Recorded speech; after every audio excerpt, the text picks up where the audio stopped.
Hello, my friends. It's Dr. Gazelle here with your weekly dose of mindfulness and resilience. And what I want to focus on today is the storytelling mind, how our mind can tell us story upon story upon story, many of which are highly fictional and have little to do with reality. So that's what I'm going to focus on today. And I'm going to give you some very specific tools that you can use to become the master of your own storytelling mind rather than being its servant. And for those of you who don't know me, my name again is Dr. Gail Gazelle. I'm a former hospice physician who became an executive and leadership coach for physicians about a decade ago. I published a book last year, Everyday Resilience, a practical guide to build inner strength and weather life's challenges. And along the way, I've deepened my own mindfulness practice by becoming a certified mindfulness meditation teacher in a 2-year intensive program with world-renowned experts and educators, Jack Kornfield and Tara Brach. Now, why do I even want to talk about the storytelling mind? Well, in my own experience with mindfulness, getting to know what's going on in my own mind, I've really come to see just how many stories my mind is very good at spinning. Just today, I was facing a deadline. I'm working on a manuscript for a book. I needed to get a couple of chapters to my editor. I had a bunch of coaching clients. I had a number of meetings that I had to prepare for. And my mind started telling me the story that this was overwhelming and I would never get it done. And that story didn't just stop there. That story went to, you always leave things too late. You never get them done. Look at you, how you procrastinate. Other people are so much better at getting things done. And this is just overwhelming. And that word, overwhelming, I know for myself, when my mind gets going on that story, it's almost like there's a neon light going off, a neon sign, like overwhelming, overwhelming, overwhelming, because my stress level really goes up because that word is so pernicious in and of itself that it starts almost this tumbling in my own mind. And maybe you can relate to this, where anxiety just goes up and up and up. And I've done enough work now, meditating and with mindfulness, that I could really spot, there goes my mind into that nasty story of overwhelm. Because once that story and that neon light kind of gets lit, the anxiety increases. And I know for myself, I become much less productive, right? Because I'm caught in this story of how bad it is, how overwhelming. But I was able to spot the story and kind of come to my own defense, in a sense, talk myself off the ledge of it being overwhelming and just remind myself that all I had to do was take one step forward. I just had to work on one thing at a time. Once I did that, my emotional temperature came down and I was actually really able to be much more productive and move forward in getting done what I needed to get done. But what do I mean by story? So I've given you one example of myself, but sometimes, it's almost like there's a narrator inside of our minds telling us about our experience, right? We're going through our day or we're planning something. And that's one thing, but almost in parallel to that, when we pay attention, we begin to see that there's this kind of narrating voice telling us about our experience, right? And that's where the stories come in. And that's why it's important to notice what's a story, because those stories are somewhat independent of our actual experience. Again, in the example that I gave about my own story today about overwhelm, that was a story that was going along alongside of my actual experience, such that when I changed the story and stepped out of the story, I could kind of come back to my own experience, which was that I just needed to do one thing at a time. I don't know if that makes sense, but let me just read you something that I read in one of Jack Kornfield's books called Wise Heart, which is just a fantastic compendium of mindfulness and Buddhism in a very accessible and readable way. So, in his chapter called The Storytelling Mind, he says, when we examine our thought stream with mindfulness, we encounter the inner soundtrack. As it plays, we can become the hero, the victim, the princess, or the leper. There's a whole drama department in our head, and the casting director is indiscriminately handing out the roles of inner dictators and judges, adventurers and prodigal sons and daughters, inner entitlement and inner impoverishment. Sitting in a meditation class, we're forced to acknowledge them all. And as Annie Lamott writes, my mind is like a bad neighborhood. I try not to go there alone. So I don't know if that resonates at all as I'm reading it. When I first read that chapter, it kind of made a sense out of a lot of things, a lot of the places that my mind can go with telling me that I'm either the lowest of the low, an imposter, inadequate in whatever ways my mind gets going in that story. But on the other hand, sometimes my mind gets getting going in a story that I'm so special, that I'm this, I'm a doctor or whatever. Really, I'm just me. But the stories can then take me on a journey, right? And once those stories get going of personal inadequacy, that's when our inner critic really has a heyday. Inner inadequacy about how we look, how we talk, how we act, whether we're as good as somebody else, whether we think we're as smart as somebody else, as attractive as somebody else, as together, as a mother, as a worker in our profession, in every possible way. It's a whole storyline that our mind can really get trapped by.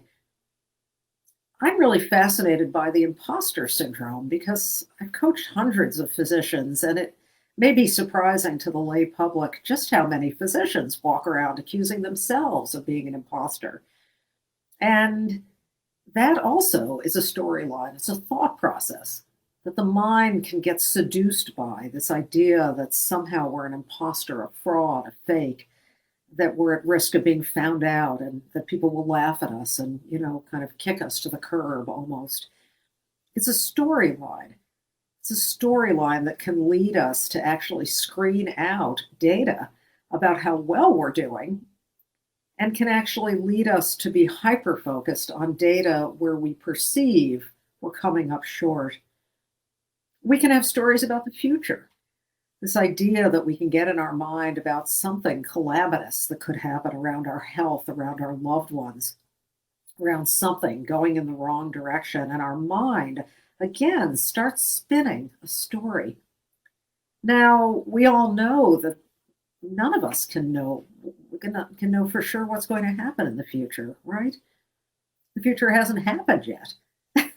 And yet, just think about how many times your mind gets going about a story, good or bad, about what the future holds. There may be stories about scarcity. I'll never have X in my life, those kind of stories.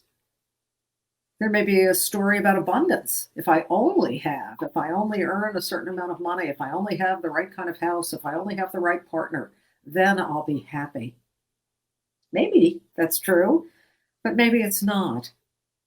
So, what we're looking at in mindfulness is really getting to know these patterns of mind because they dictate a lot of our level of contentment, right? They can fuel a lot of suffering and discontent. And they may be based on a kernel of truth, they may be 100% true, and they actually could be 100% false. So, with mindfulness, what we're doing is becoming more aware, not just of the things around us, but what's going on within us. Because the mind, after all, is the lens that we view the entire world with, right? That's our lens.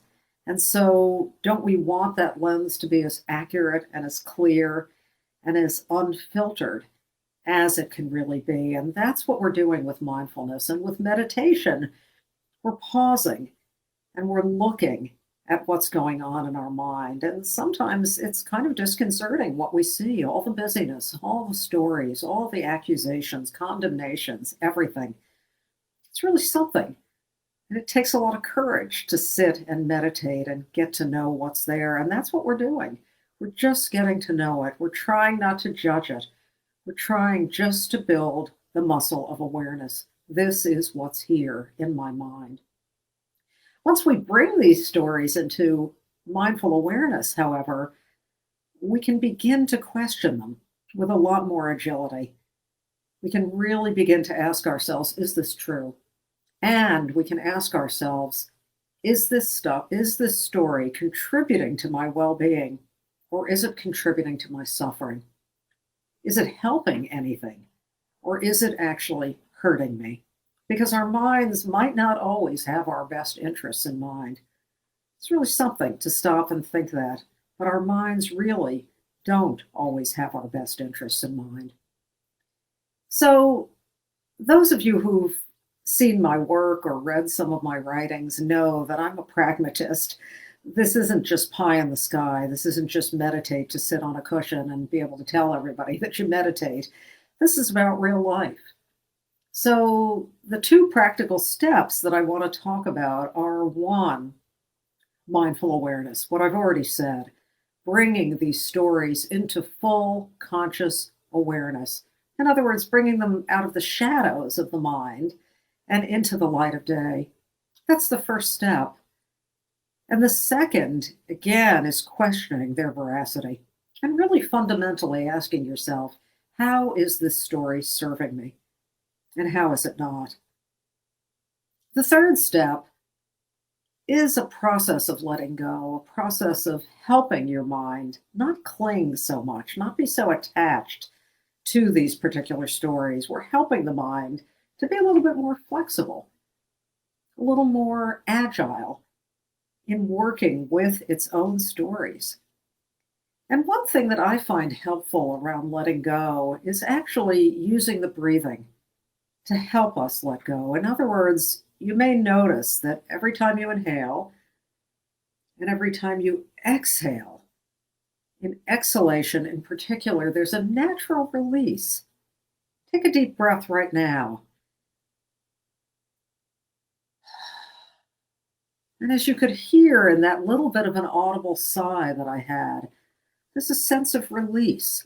There's a little bit of letting go that's the natural part of every exhalation you ever take. Pay attention and you'll see what I mean. You inhale, and then it's just that little bit of release that happens without our even realizing it. And yet we can harness our exhalation to help us let go of stories and thoughts that are not serving us. So, in other words, the thought that I had about being overwhelmed, that story that my mind got running with today, breathing in, I'm aware that I'm thinking that I'm overwhelmed. Breathing out, I let it go. Breathing in, a sense of being overwhelmed. Letting it go. Actually, this physical practice of using your inhalation and exhalation to just loosen the hold that the story has on you. It won't happen with one breath. But if you get in the habit of doing this, if you build this muscle, this practice of letting go, I think you'll find it actually very helpful. It's helpful with releasing stories. It can be very helpful with releasing the hold of ruminative thoughts, those thoughts that get stuck in the head, in the mind, and just replay over and over and over to the point where we can't let go of them. We can't relax. We can't be present with ourselves or with our loved ones. So I really want to encourage you to try these steps. Tune in, notice the stories, really be aware when they're present. Ask yourself, is this story helping me? Is it serving any useful purpose, or is it actually only causing suffering for me? And then practice letting go. Breathing in, this is what's here. Breathing out with a nice audible sigh, harnessing the natural ability of the breath to let us release tension. Thank you so much for participating today. I really hope that this can be helpful in working with your own mind, in reducing your unnecessary suffering from stories that your mind could get caught in. I hope this can build your resilience.